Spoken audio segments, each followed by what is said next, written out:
Bonjour à tous, bienvenue sur Timeline Radio et en vidéo sur Timeline TV. Tout ça c'est nouveau, c'est les interviews histoire bien évidemment. On va se faire plaisir aujourd'hui puisque on va revenir dans nos jeunes années. J'ai le plaisir de recevoir à nouveau le journaliste et auteur Philippe Lombard pour son dernier ouvrage, Les aventures de Bud Spencer et Terence Hill aux éditions Pulse. Bonjour Philippe. Bonjour Richard. Merci, un grand merci pour commencer parce que c'est vraiment une Madeleine de Proust, je peux vous dire. Je ne dois pas être le seul, mais ces deux comédiens ont bercé mon enfance. Je pense qu'on a été... Ouais, on est quelques-uns comme ça. Ils m'ont fait rire. Et pour le coup, alors je ne m'étais jamais posé de questions du tout sur ces personnages. Je savais même pas que c'était pas leur vrai nom, etc. Donc on va revenir un peu là-dessus. Pourquoi avoir choisi d'aborder ces deux-là ? Parce que en fait, moi j'écris des livres sur le cinéma depuis une quinzaine d'années et j'écris sur des sujets qui me plaisent. Donc ça peut être aussi bien Truffaut que Tarantino, Audiard que James Bond.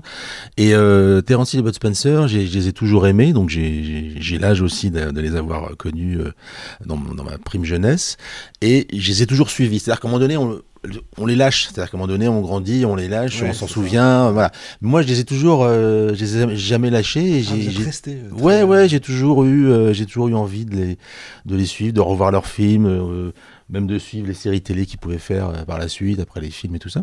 Et puis moi comme je disais, j'aime écrire sur ce que j'aime regarder, donc je me suis dit qu'il fallait un jour que j'écrive dessus. J'ai écrit des articles, j'ai même interviewé Bud Spencer, voilà, donc et à un moment donné, voilà, je me suis mis à ce livre qui a été assez difficile à monter, en fait. Il a fallu convaincre les éditeurs n'étaient pas très n'y croyaient pas trop, en fait. On va y revenir justement, parce que c'est on a l'impression que, on y reviendra, mais que l'engouement qu'on a connu quand on était petit est retombé, en tout cas en France. Oui, c'est comme si on grandissait et puis on oubliait. Oui, c'est ça, qu'on les oublie. Alors qu'en fait, il y a d'autres pays où ils sont encore très présents, en fait. L'Allemagne, l'Italie, la Hongrie, ils sont très très présents encore aujourd'hui. L'Italie, c'est normal, mais... Oui, mais bon, ils pourraient...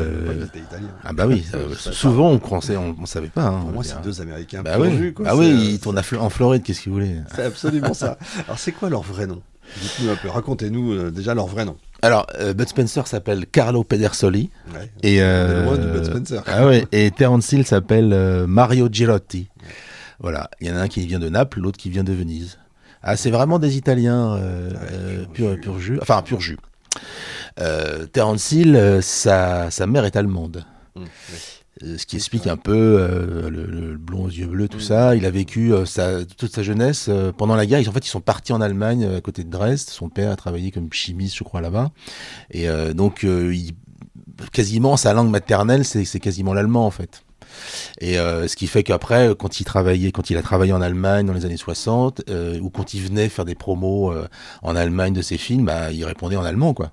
Ouais, d'accord. Il parlait allemand couramment, quoi. Donc voilà. Et Carlo Pedersoli, il était donc napolitain. Sa famille venait de Naples. Son père était un riche industriel. Ils ont été ruinés pendant la guerre. Enfin, ils sont partis en Amérique du Sud, tout ça. Mais enfin, il a toujours revenu à Naples, quoi. C'est un livre purement, j'allais dire, cinéphilique, pas du tout nostalgique. C'est ce que je croyais quand je l'ai envoyé. Je me suis dit, oh là là, bon, ça va être c'était génial, regardez ceci. Et puis non, en fait, c'est vraiment un vrai livre. Exactement, c'est exactement ce que j'ai voulu faire. C'est-à-dire que je suis fan, mais j'ai pas voulu faire un livre de fan. Voilà, c'est ça. Voilà, il y a un premier chapitre d'ouverture où je raconte mes liens personnels avec le duo, mais après vraiment je fais une étude cinéphilique, ce qui veut pas dire que c'est ennuyeux. Enfin, non, pas. Là, voilà, donc c'est-à-dire que je les prends au sérieux. C'est-à-dire qu'une fois qu'on a dit « Ah là là, c'était bien, on les regardait en VHS, on les voyait sur la 5, ils mangeaient des haricots, ils faisaient des bagarres. » Une fois qu'on a dit ça, alors quoi ? Donc moi, je les ai intégrés en fait dans une histoire, dans l'histoire du cinéma italien et dans l'histoire du cinéma mondial tout court, on s'en rend pas compte. Et je crois que personne n'avait fait ça avant, on les prenait juste comme ça, comme deux rigolos, on expliquait les trucs. Alors en fait, il y a tout un truc, il y a toute une origine, pourquoi ils sont arrivés à ce qu'ils ont fait, quoi. Parce qu'ils sont pas comédiens à la base. C'est ça qui est dingue. Alors, Terence Hill, il est en fait plus jeune. Ce que disait Bud Spencer, c'est que il disait Terence est acteur, moi je suis un personnage. Et en fait, effectivement, c'est ça aussi l'intérêt, c'est qu'ils se complètent. C'est-à-dire que Terence Hill, enfin Mario Girotti, il a commencé son premier film, c'est aussi le premier film de Dino Risi, Vacanze Golgangster dans les années 50. Il a 12 ans en fait. Et c'est ça.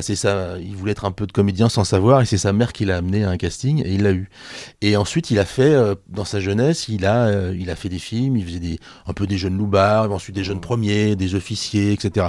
Il n'avait pas un enthousiasme fou à faire ce métier, mais enfin, il le faisait, ça aidait sa famille, et puis après, il s'est retrouvé dans le Guépard de Visconti. Ouais, c'est incroyable. Voilà. C'est pareil, j'ai appris ça. Et ben oui, il joue dans le Guépard, on le voit bien d'ailleurs. Hein, et il y a des scènes avec Delon, tout ça. Enfin, et c'est avec ce film qu'il s'est dit, bah oui, non, il y a vraiment un truc à faire. Évidemment, il joue avec Visconti. Alors Visconti, il prend en main les personnages, les acteurs, etc. Donc il y avait un truc à faire, donc il a continué.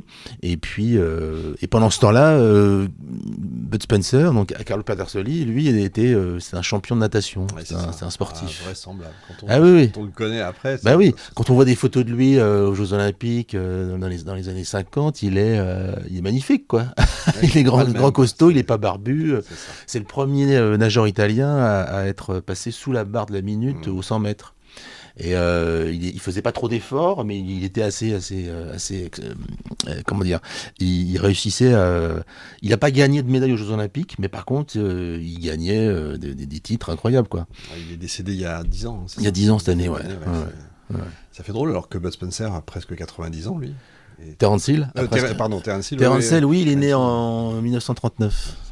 Oui. Oui, il est toujours vif. Toujours là. Les images que j'ai vues. Oui. Là, il vient d'ouvrir un café à sa gloire à Dresde. Et donc en Allemagne. Oui, en Allemagne. Ouais. Mais il y a un café glacier à Paris qui s'appelle Gelateria Girotti, Boulevard Raspail, je le conseille à tout le monde. Et en fait, c'est un café glacier tout à la gloire de Terence Hill. C'est-à-dire qu'il y a une fresque sur le mur de lui dans Mon nom et personne. Il y a 2 télés en permanence qui mettent des films de lui. Vous pouvez manger une glace Trinita aux haricots rouges. Un truc de malade. Mais le nombre de fois où il mange effectivement des haricots, ça donne envie de... Ça, c'est important. Et ils font aussi des haricots le midi. C'est absolument dingue. Leur rencontre, c'est quoi ? Vous insistez pas mal sur le hasard de leur rencontre. Ah oui, bien sûr. En fait, c'est vraiment, ils auraient jamais dû se rencontrer, mais vraiment jamais. C'est-à-dire que Bud Spencer, une fois qu'il a arrêté fin des années 50 sa carrière sportive, il a fait quelques films comme ça pour gagner un peu d'argent. On le voit dans un film, par exemple, on le voit dans Un héros de notre temps de Monicelli avec Alberto Sordi, où il va un peu malmener Alberto Sordi. Il fait le costaud, il fait toujours le rôle de costaud. Il joue dans un Spencer et elle jouent en fait chacun tous les deux dans un péplum qui s'appelle Hannibal en 59, où Terence Hill a un rôle assez important de jeune officier romain, et Bud Spencer, qui est méconnaissable, joue un chef barbare à un moment donné. Ils n'ont aucune scène ensemble, ils se sont même jamais rencontrés, mais historiquement, ils sont quand même déjà dans le truc. Et en 67, Giuseppe Colizzi, qui est un réalisateur, qui veut faire un western qui s'appelle Le chien, le chat et le renard. Il a trouvé le renard.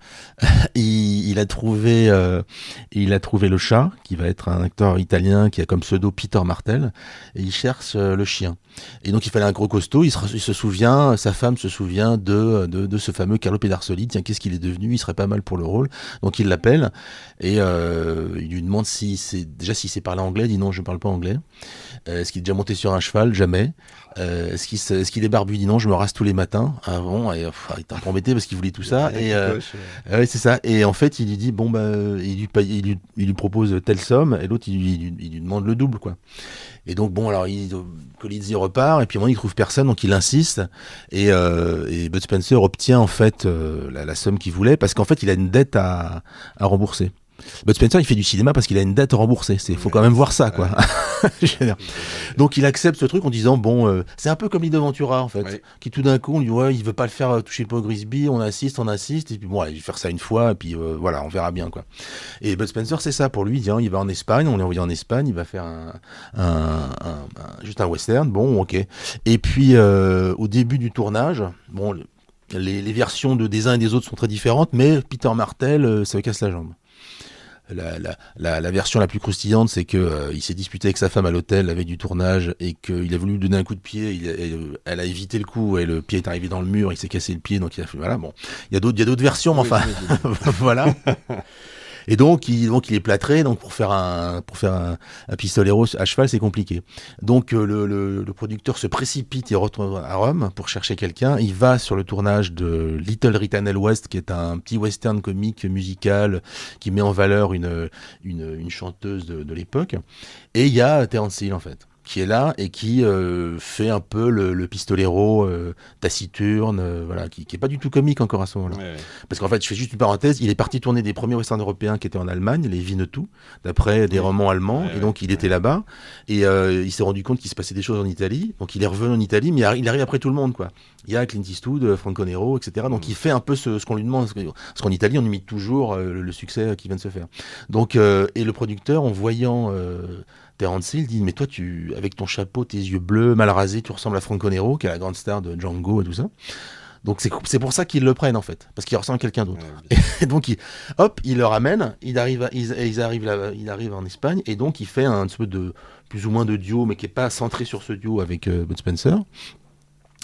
Ils vont pas tout de suite avoir une alchimie incroyable, mais déjà dans le premier film, qui n'est pas très comique, Colizzi, quand il va dans les salles, se rend compte qu'il y a quelque chose qui se passe dans les salles, en fait. Que le public réagit quand il les voit ensemble à l'écran. Et donc ils vont refaire un film ensemble, qui est Les 4 de l'Ave Maria, avec Eli Wallach, qui venait de tourner Le Bon, la Brouette et le Truand. Et là, c'est un peu plus comique, et ensuite ce sera La Colline des Bottes. Et à chaque fois, ils se rendent compte, tous, même Terence Hill et Spencer, se rendent compte qu'il y a vraiment quelque chose. Il y a un truc qui se passe. Il y a un truc qui se passe, donc après, ils vont aller directement vraiment dans la comédie avec les Trinitas, mais ils vont se chercher un peu quand même. Mais c'est vrai qu'ils n'auraient jamais dû se rencontrer, ce qui fait que quand on les imite à un moment donné, quand il y a un faux tandem Terence Hill Bud Spencer tourné par des mecs qui lui ressemblent, bah c'est forcément moins bien, puisque en fait là c'est un truc marketing, on va faire pareil qu'eux, on va faire le gros barbu et le petit blondinet, on va faire des bagarres et tout ça, mais à la base c'est quelque chose qui a été qui est venu un peu par hasard, quoi. Comment on explique d'ailleurs cette alchimie ? Mais je pense que ça s'explique pas. Je pense que c'est toujours compliqué, quoi. C'est-à-dire qu'ils se complètent complètement. Comme disait, Bud Spencer n'est pas acteur à la base. Ouais.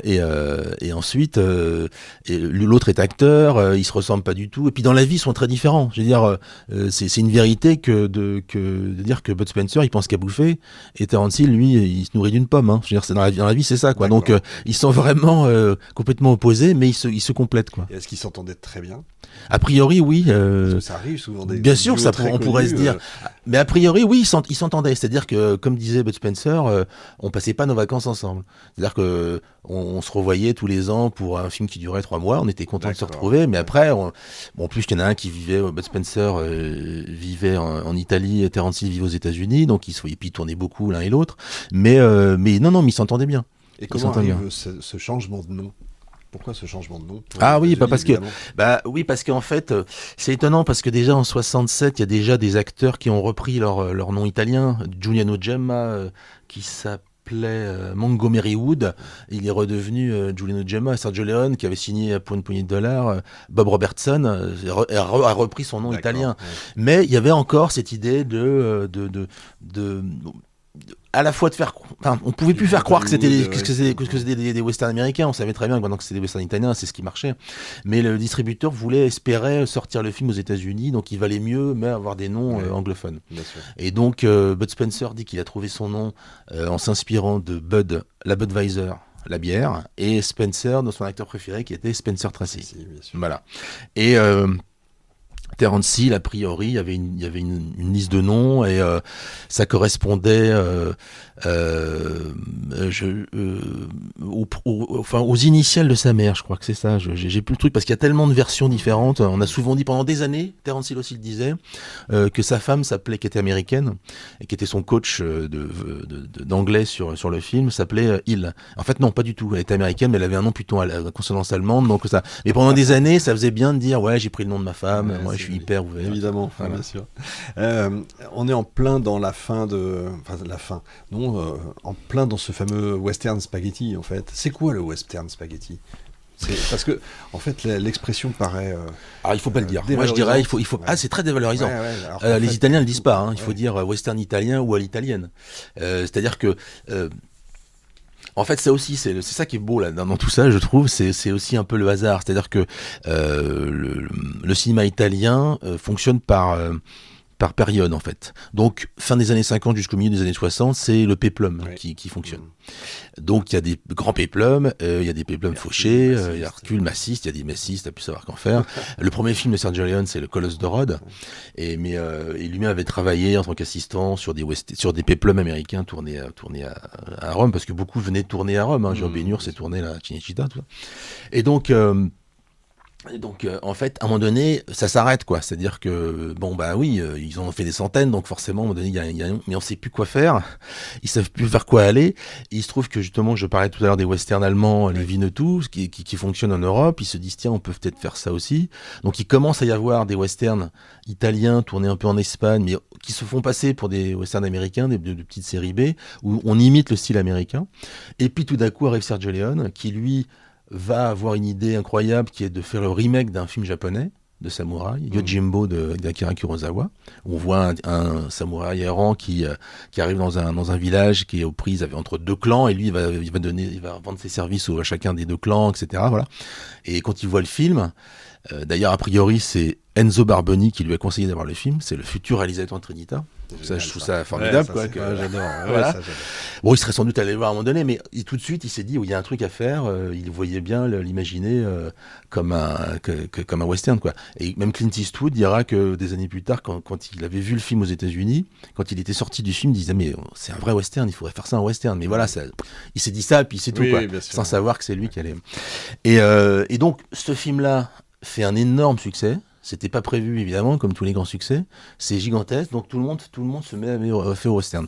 Et le western italien, par rapport au western américain, il se fout de l'histoire, en fait, des pionniers, quoi. C'est pour ça que John Wayne détestait ce genre de film, parce que ça correspondait pas, non. Mais en fait, on quitte le manichéisme un peu. Il y a le bon, les méchants, le bon cow-boy, les méchants indiens ou les méchants propriétaires terriens de ranch, etc. Et en fait, personne n'est gentil, en fait, quelque part. Donc, quand on voit Clint Eastwood qui arrive en point de dollars, il est un peu crasseux, il voit une femme se faire maltraiter par un type, mais John Wayne ou Gary Cooper serait intervenu tout de suite. Lui, non, il regarde ce qui se passe, ouais, bon, d'accord, et il voit son intérêt. Et c'est ça et c'est très violent, en fait. C'était ça qu'on pointait du doigt. C'est la noirceur humaine. C'est la noirceur humaine, et la violence qui est montrée aujourd'hui, on a du mal à voir ça parce que on a vu pire, et puis ça voilà. Mais à l'époque, le New York Times a traité le Bon, la Brune et le Truand de supermarché du sadisme. Par exemple. Voilà, donc c'est quelque chose de voilà. Et donc on est dans un truc à la fois un peu plus ou moins un peu parodique, et qui reprend aussi. Il y a des choses très italiennes. Il y a beaucoup de gens qui utilisaient le western pour faire des films politiques. Même Pasolini a joué dans un western. Enfin voilà, quoi. Donc et quand eux ils arrivent, Tarantino et Bud Spencer dans le western. Donc le western italien, parce que le western spaghetti, c'est une expression américaine, en fait. C'était vraiment tout à fait méprisant. C'est une expression française. Non, c'était américain. C'était genre, vous, les Rital, qu'est-ce que vous voulez faire des westerns? C'est quoi, c'est spaghetti? Enfin, c'est ça, quoi. Ça va pas plus loin que ça, quoi. Aujourd'hui, les anglophones disent toujours spaghetti western. Même Tarantino, qui adore le genre, parle de spaghetti western. Mais en France, ceux qui connaissent vraiment le sujet, parlent de western italien, vraiment, quoi. Et en Italie aussi, quoi. Et donc, eux, ils arrivent là-dedans, ils se... Comme j'ai dit, Terence Hill, il fait un peu le pistolero taciturne, ils se battent.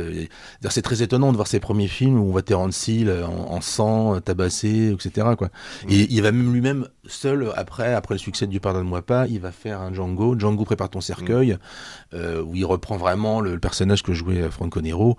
Et quand on voit prendre une mitrailleuse et tuer 50 personnes, c'est assez surprenant, parce que c'est pas le Terence Hill qu'on connaît, quoi. On est plus proche de Tarantino, justement. Ah oui, carrément. C'est assez marrant, ouais. Voilà. D'ailleurs, vous parlez de fausses violences, d'ailleurs, dans leurs films. Oui, bien sûr. Peut-être c'est-à-dire à la vraie, en fait. Oui, c'est ça, mais c'est-à-dire que, en fait, ce qui a tout changé, c'est le premier Trinita, et qui était écrit par Enzo Barboni, qui était directeur de la photo, notamment sur Django, et qui déjà au moment de Django, donc lui, il travaillait sur un film où on tue des dizaines de gens, et lui, il avait déjà en tête cette idée de personnage qui donne plutôt des claques qui gagne son culte.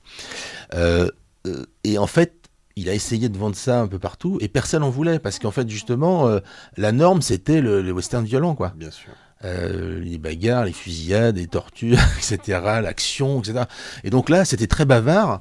Et regarde bien, Clint Eastwood, il parle pas beaucoup. Lee Van Cleef, il a enlevé des pages entières de dialogue dans les films. Enfin, donc ça correspondait pas à ça du tout. Et puis, donc, fin des années, soit tout début, fin 69-70, Terence Hill et Bud Spencer se rendent compte qu'ils ont quelque chose entre eux, qu'il faut faire quelque chose. Hein, et donc, on leur propose ça et on réécrit le scénario pour intégrer en réalité le personnage du frère Bambino qui sera joué par Bud Spencer parce qu'il n'était pas vraiment, il y avait que Trinita à la base, donc on fait vraiment ça pour faire un duo.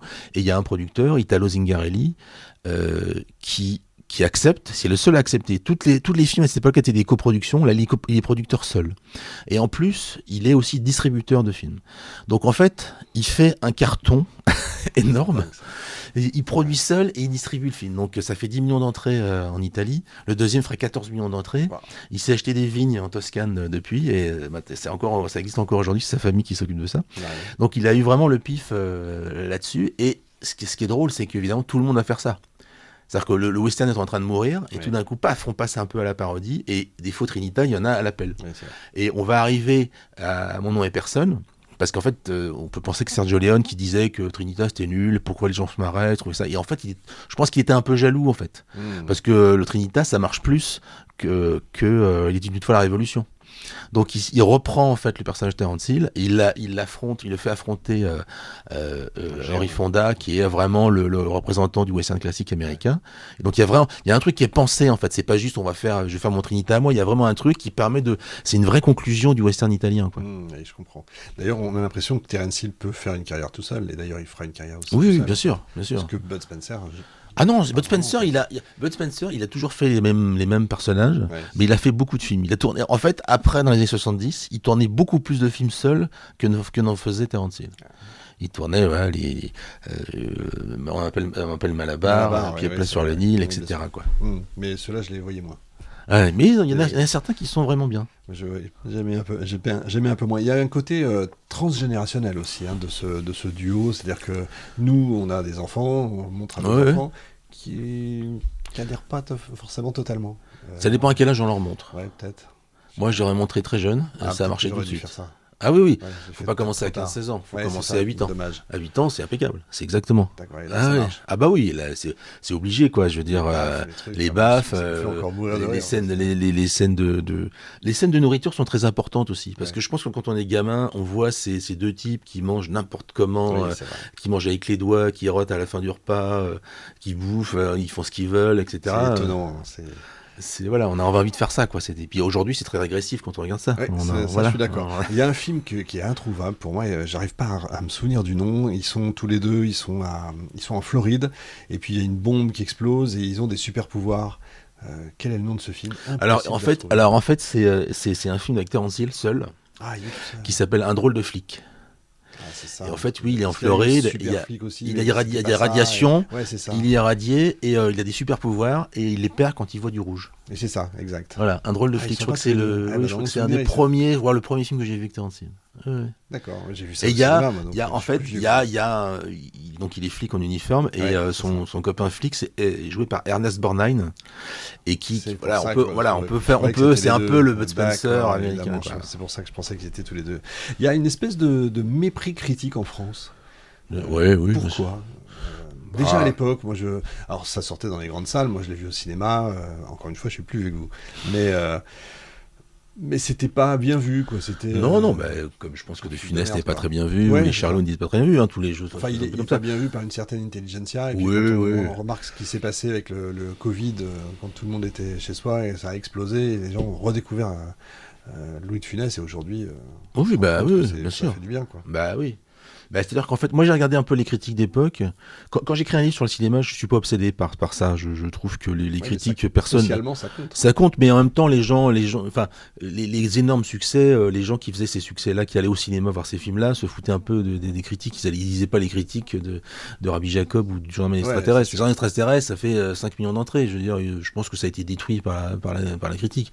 Donc, en général, dans le livre, je ne parle pas trop, mais là, j'étais intéressé de savoir comment c'était traité. Et en fait, Télérama, ils sont toujours un peu à côté de la plaque. Mais en général, si vous voulez voir un bon film, vous regardez Télérama. S'il est mal noté, vous savez que c'est un peu ça, quoi.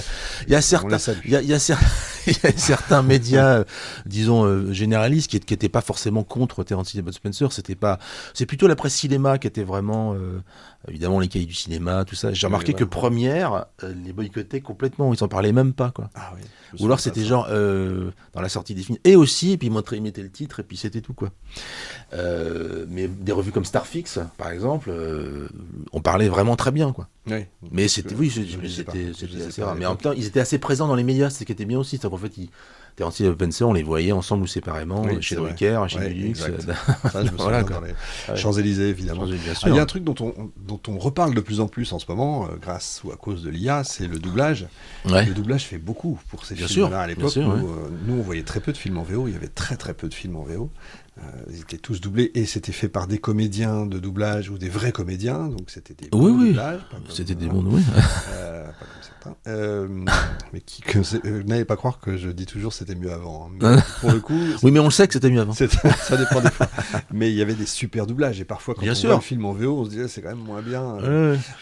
Là, surtout que là, c'est quand même des films qui s'adressaient aux plus jeunes, tout ça. Donc, je pense que... Bien sûr, oui, ils ont des super voix. Et dans chaque pays, c'était important aussi sur leurs films. En Allemagne aussi, les doubleurs c'était vraiment des vedettes, quoi. Et en France, non, mais c'était déjà pas eux qui se doublaient en italien. Ah ouais. Parce qu'en Italie, en fait, pendant très longtemps, jusqu'à une quinzaine d'années, on tournait pas en son direct. Donc, en fait, on refaisait tout en post-synchronisation. Mais tout le monde, hein, Fellini, Léon, tout le monde, quoi. Ce qui fait que des fois, le cas dont on parle souvent, c'est Léon ou Fellini qui prennent des acteurs qui ne sont pas acteurs, qui sont des trognes, et on leur dit, vas-y, dis 1, 2, 3, 4, quoi. Ouais, c'est génial. Et il voilà qui raconte ça, il dit moi j'ai fait l'acteur studio, je suis face à un acteur qui fait uno, deux, trois, quatre, et après il est redoublé et ça se voit pas, quoi. C'est fou, quoi. Donc ça pouvait changer, et même il y a beaucoup d'acteurs très connus qui étaient doublés, en fait. Ça les gênait pas, en fait. Giuliano Gemma, qui était une grande star du western et qui a fait beaucoup de choses, il a toujours été doublé. Gian Maravolante, qui était un grand acteur, dans les premiers films qu'il faisait avec Léon, c'est pas sa voix. Chloé Cardinal, n'en parlons même pas, enfin, et ainsi de suite, quoi. Et Bud Spencer, il avait un accent napolitain. Donc, c'est très important là-bas, les accents. Nous, ça nous parle pas, mais oui, donc c'était un peu compliqué. Donc, il était doublé par un acteur qui s'appelait Glauco Onorato, et qui a doublé, j'ai plus en tête là, mais c'est comme certains doubleurs français, quoi, où il est doublé Bud Spencer, mais il est doublé aussi, je sais pas moi, Sean Connery ou Belmondo, et Ripek, quoi. Et Terence Hill était doublé lui aussi par Pino Locchi, qui était une grande star du doublage. Et ce qui est drôle, c'est que quand Terence Hill est revenu en Italie au début des années 2000 et qu'il a tourné pour la télé, il a fait une série très populaire qui a duré une vingtaine d'années, qui s'appelle Don Matteo, qui faisait un curé qui faisait des enquêtes policières. Il a repris sa voix. Et les gens étaient super surpris. Ils disent mais le mec qui le double, c'est énorme. C'est génial. Ça. Et maintenant ils sont habitués à sa voix et tout ça, quoi. Mais en France, effectivement, c'était important. Il y avait globalement Dominique Paturel pour Terence Hill et Claude Bertrand pour Bud Spencer. Et ça marchait très très très très bien. Évidemment, ça lui allait super bien. Ah bah oui. Et c'est vrai que quand on l'entend en anglais, on dit, c'est moins bien. Oui, c'est bon. C'est moins sympa, effectivement. Ouais. Mais on a le même phénomène dans plein de films ou plein de séries. Avant de commencer l'émission, on parlait d'Amicalement Vôtre. Oui, bien sûr. C'est aussi une des raisons du succès en France. Oui. Doublé par de super comédiens qui refaisaient les dialogues. Oui. Starsky Hutch, c'est pareil. Enfin, oui, bien sûr. Ailleurs, non, quoi. C'est assez marrant. Sergio Leone, c'est important pour eux. Enfin, pour leur carrière, c'est Sergio Leone qui fait exploser leur carrière ou à qui à Terence Hill, par exemple. C'est-à-dire que Mon nom est personne, c'est le film le plus populaire de Terence Hill. Je pense que moi, ça m'est souvent arrivé quand je parle des deux, on me parle de Mon nom est personne. Ça, c'est sûr. C'est le grand film de. Et d'ailleurs, il a fait ensuite après un autre film produit par Léon, parce que Mon nom est personne est réalisé par Tonino Valeri, et Léon a produit Un génie, deux associés, une cloche, avec Terence Hill qui partage la vedette avec Miu Miu et Robert Charlebois. Je me souvenais pas des deux là. Ah oui, Miu Miu et Robert Charlebois. À la base, Léon voulait reprendre le casting, le trio des valseuses, et finalement, il s'est retrouvé que avec Miu Miu. Et c'est un film qui est un peu mal aimé, tout ça, mais moi que j'aime beaucoup, que je trouve assez. Puis en plus, il y a Patrick McGowan, il y a Klaus Kinski, c'est tourné à Monument de Vallée, c'est assez fou, quoi. Effectivement. Est-ce que c'est le cinéma qui a changé? Est-ce que c'est nous qui avons changé par rapport à eux? Ou est-ce que. Parce que c'est pareil, c'est des films introuvables aujourd'hui sur Netflix ou sur les plateformes. Bon courage pour retrouver un. Ah oui, c'est vrai que ça passe Terence Hill et pas. Bud Spencer. Alors, par contre, la plupart des films sortent là, depuis un an et demi en Blu-ray, même en D'accord. UHD. C'est Et un ils énorme sont- succès. Et ils sont bons parce que souvent ils sortent en Blu-ray, mais c'est dégueulasse en qualité. Non, non, non, c'est très bien. Ouais, Là. c'est bien. Non, non, là, c'est très bien. Beaucoup de succès en fait. C'est étonnant parce que le support physique est en train de péricliter. Puis tout d'un coup, là, Ouais, sur ouais. ces films-là, qui n'ont pas tous, Oui, qui parce n'ont qu'on pas peut été pas très les bien retrouver, nités. hein. Oui. Bah, en fait, c'est vrai que pendant longtemps, ça passait tout le temps. C'est Sur pas la faux. TNT Ouais, aussi, c'est pas tout faux. ça. Et maintenant, ça passe de moins en moins. Donc voilà, maintenant, il faut effectivement, faut mettre la main au portefeuille pour avoir. Ouais, mais si on veut garder, c'est vrai que ça, Ah, ouais. le support physique, c'est pas mal. Bud Spencer, il a toujours été, comment je pourrais dire, euh, à l'image de ses rôles, enfin, encadré par ses rôles. Est-ce qu'il a souffert de ça? Parce que c'est un rôle, comme il dit, c'est un personnage. Non, non, c'est, oui, voilà, mais il savait très bien qu'il pouvait pas. Enfin, en tout cas, il se réduit à persuadait son rôle, qu'il pouvait pas faire autre chose, et donc je pense que ça lui plaisait. Il avait tellement de succès avec ce personnage de gros balourd, au grand cœur, de costaud, etc., que il disait qu'en fait, il avait refusé des rôles. Il avait refusé un rôle dans Satyricon de Fellini. Il avait refusé de jouer pour la télé anglaise Gulliver parce qu'il ne se voyait D'accord. pas du tout représenter un classique de la littérature étrangère. Enfin, voilà. Donc en fait, je pense qu'il aimait vraiment ce qu'il faisait parce qu'en fait, le succès était énorme. À part aux États-Unis où, je veux dire, il était connu dans le monde entier, quoi. Ouais. Donc c'est quelque chose que je pense qui lui plaisait vraiment, quoi. Bon, très bien. Au niveau des bagarres, je me suis toujours demandé s'il y avait de l'impro ou si c'était réglé au millimètre. C'est pas mal réglé en fait. Ça a commencé comme ça avec Trinita. Ils se sont inspirés d'un film de Stanley Donen qui s'appelle les 7 femmes de Barberousse, où à un moment donné, c'est une comédie musicale, et à un moment donné, les gars sont en train de construire une maison et puis ils se battent pour des femmes, mais c'est assez comique. Ça dure 3-4 minutes et c'est assez spectaculaire. Et eux ils se sont dit on va faire pareil, mais on va faire ça pendant 10 minutes. Donc dans le film il y a une communauté de Mormons qui sont en train de construire leur village et pareil. Et ça dure, donc ils ont tourné ça pendant 2 semaines entières. Et Terence Hill raconte que le responsable des cascades, qui s'appelait Giorgio Ubaldi, qui était un ancien champion d'escrime, qui avait évidemment travaillé comme cascadeur sur tous les péplums et les westerns, il chorégraphiait tout, quoi. Il comptait 1, 2, 3, il y avait la bagarre, voilà, il y avait tel truc. Et en fait, ça se voit, en fait, on voit bien que c'est pas n'importe comment, je veux dire, sinon il aurait reçu des sacrés coups, je pense. Ouais, mais Ils en recevaient d'ailleurs, mais bon. Quand on est pitchoun, on se dit, mais qu'est-ce qu'ils prennent, quoi. Ah ouais. Bah, les cascadeurs racontent hein. que bon, il disait qu'il fallait surtout pas qu'il blesse les deux stars, forcément, parce que s'il a un coquin ou s'il se casse une dent, ça va être compliqué pour continuer. Gênant, mais en revanche, certains cascadeurs disent que bon, de temps en temps, ils en recevaient des vrais coups, quoi. Et Riccardo Pizzotti, qu'on voit souvent, qui est un grand avec des cheveux poivre et sel, qui fait souvent les méchants, qui était cascadeur, il disait que Terence Hill lui a cassé 2 molaires, et qu'il y en a un autre, il a reçu Bud Spencer, à force de lui donner des coups avec le pas de la main sur l'oreille, il a percé le tympan. Voilà. Bon, bah voilà, ils en prenaient un petit peu, quoi. Mais il y a toujours le risque, hein, quand on fait une action. Oui, c'est logique. De toute façon. C'était important pour vous d'avoir intégré votre parcours perso dans le récit? Bah, c'est-à-dire que, en fait. Ça humanise, en fait. Oui, c'est-à-dire que il y a pas de. C'est pas comment dire. J'ai pas la grosse tête. Je voulais pas me parler de moi absolument. Non. Je parle jamais de moi dans mes livres. Mais là, je trouvais que je savais très bien que ça allait parler à plein de gens. Quand on aime, si on lit ce livre, c'est qu'on a aimé ces 2 gaillards-là. Et je pense qu'on a eu à peu près tous le même parcours. C'est-à-dire qu'on les a vus soit au cinéma, soit à la télé. On les a suivis. On a eu envie de continuer, etc. Donc, bon, comme en plus. Moi, il se trouve que voilà, j'étais journaliste, j'ai écrit sur le cinéma, j'ai pu rencontrer Bud Spencer, donc je rajoutais des choses, voilà que. Il était sympa. Ah oui, Bud Spencer, c'était une crème. Un nounours, en fait. Oui, c'était en fait, c'est marrant parce que je l'ai interviewé en 2004. Il est venu à Paris pour un film qui s'appelle En chantant derrière les paravents. Un film de Hermano Olmi qui a eu la Palme d'Or avec L'Arbre au sabot. Enfin voilà, on est dans un cinéma qui n'était pas tout à fait le même que. Et Hermano Olmi raconte qu'il était resté des mois à l'hôpital et qu'il passait son temps à regarder les films de Bud Spencer qu'il connaissait pas.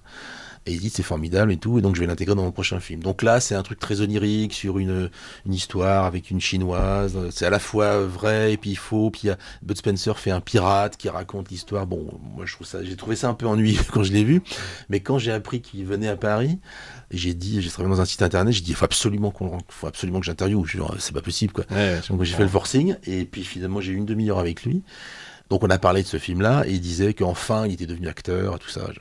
Ah oui, ouais, bon, d'accord. Mais mais moi je me souviendrai toujours en fait quand j'arrive à l'hôtel où il y avait l'interview.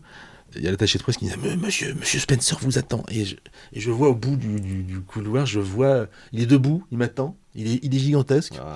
Et j'arrive et il me serre la main et j'ai ce souvenir de ma main qui disparaît dans la sienne. Mais vraiment, il avait des paluches gigantesques. Et on a fait l'interview en français, parce qu'il parlait très bien français. Et il a été gentil de répondre aux questions qu'on lui a posées 1000 fois. Ouais, bah oui. Voilà. Mais j'étais vraiment... Ça doit être intimidant, non? Ouais, c'était un peu intimidant et en même temps, comme il est très gentil, voilà. Je pense qu'il était... À l'époque, beaucoup de gens l'avaient interviewé, Le Monde et tout ça, mais il lui faisait parler de sa vie en général ou de sa période avant le cinéma. Et moi, quand je lui parle je cite Giorgio Baldi, je pense que dans son œil, il y a un truc qui... Ah, tiens, lui, il connaît, lui. D'accord, ouais, je comprends, effectivement. Pourquoi ce duo continue finalement de susciter autant de nostalgie aujourd'hui? Parce que je pense que c'était réussi en fait. Ça n'a pas pris tant de coups de vieux que ça, je trouve. Il y a certains trucs qui peuvent vieillir, certains films, mais c'est primaire en fait, je dirais. Mais c'est pas négatif ce que je dis. C'est-à-dire qu'en fait, on est là, c'est des gars qui veulent gagner de l'argent, qui veulent bouffer, qui veulent être libres. Voilà. Il n'y a pas de message. Non, il n'y a pas de message, si ce n'est qu'on veut être libre, et voilà quoi. Et donc, et puis c'est bien fait en fait. C'est fait, c'est pas Visconti, mais Visconti n'aurait peut-être pas été capable de faire ça. Ouais, donc c'est bien fait, c'est efficace, voilà quoi. Après dans les derniers films, il y a une répétition en fait de la formule, forcément, mais ils ont fait 17 films ensemble, c'est gigantesque quoi. C'est énorme. S'il y avait, c'est difficile, hein, un film à choisir. C'est dur. Allez, deux films que vous conseillez si on ne connaît pas, parce que ça se trouve, si on connaît parmi pas, les jeunes générations qui nous regardent ou qui nous écoutent, il y en a peut-être qui ne connaissent pas. Si on ne connaît pas, les classiques, je dirais Trinita. Le deuxième Trinita est encore plus drôle, donc on continue à l'appeler Trinita et peut-être de Super Flic. Ouais. Voilà.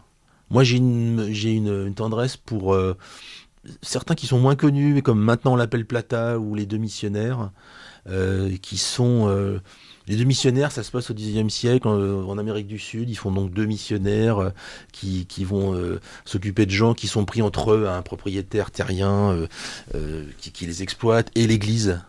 Et c'est pas du tout sympa pour l'Église en fait tout ça, étonnamment pour un film italien. D'ailleurs il était interdit en Espagne ce film à cause de ça. Et je dis pas qu'il y a un message, mais il y a quand même quelque chose, que ça raconte quelque chose vraiment quoi. Et puis voilà, il y a l'exotisme. L'exotisme, c'est aussi ça un des ingrédients de la recette aussi. La Floride, l'Amérique du Sud, tout ça. Ouais, on voyage pas mal. Ouais, ça, je suis d'accord. Donc il y a beaucoup de choses à voir. Puis c'est vrai que je les avais totalement oubliés. Totalement, c'était sorti de ma mémoire, et puis quand j'ai lu le bouquin qui est vraiment sympa, alors je l'ai qu'en numérique, donc il sort quand d'ailleurs? Il est sorti là, ça y est, donc en physique, vous pouvez le voir, il y a beaucoup d'iconographies, j'en ai mis quelques-unes, mais c'était un vrai plaisir de les retrouver, ça m'a fait drôle de retrouver ça, et surtout moi qui adore, j'aimerais découvrir plus de cinéma italien, j'ai appris plein de choses, mais alors pas facile de trouver les films, hein. Bon courage, certains vieux films, c'est vrai.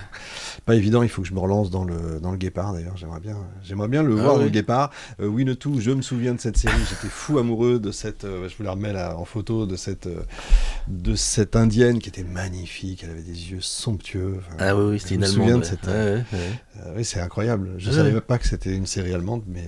Et même l'Indien Winnetou était superbe. Qui était français. Ouais. Je savais pas. Ah oui. Je savais pas non plus, donc voilà. Pierre Brice. À l'époque, on n'avait pas Internet, on pouvait pas. C'est ça. S'il n'y avait pas les bouquins, évidemment. Et Pierre Brice, personne ne sait qui c'est en France, alors qu'en Allemagne, c'était une icône. Il est toujours vivant. Il est mort il y a 10 ans, je crois, mais c'était une icône vraiment quoi. Ah, c'est dingue. Ah oui. Pour des westerns allemands tournés en Yougoslavie. Enfin, je veux dire, c'est dingue. Moi, j'aimerais bien qu'on fasse une émission sur le cinéma, ensemble. Oui, très bien. Une histoire du cinéma. Il faudra qu'on trouve, parce que vous avez écrit énormément de choses. On parlait d'Amicalement Vôtre, il y a les il y a James Bond. Peut-être sur un James Bond, ce serait pas idiot. Pourquoi pas. Je suis en train de lire votre bouquin sur James Bond, justement, donc ça serait bien. Vous êtes déjà sur un prochain projet? Là, je suis en train de travailler sur un... Je n'arrête pas. C'est 4 par an, en fait. Cette année, il n'y en aura que 2. C'est un peu plus, voilà. Mais là, je travaille sur un livre sur Clint Eastwood. Ah. C'est son vrai nom d'ailleurs Oui, oui. Oui, c'est ça. Oui, c'est son vrai nom. Non, il s'appelle Piero Martellanza. Et là, c'est un livre sur Clint Eastwood axé sur le cinéma, sur ses films d'action en fait. Donc beaucoup les westerns, les polars, les films de guerre. Génial. Je rappelle le titre du livre, donc c'est Les aventures de Bud Spencer et Terence Hill. C'est des vraies aventures, hein, parce que c'est quand même incroyable. Aux éditions Pulse. Pourquoi cette édition-là? Ça a été difficile à trouver?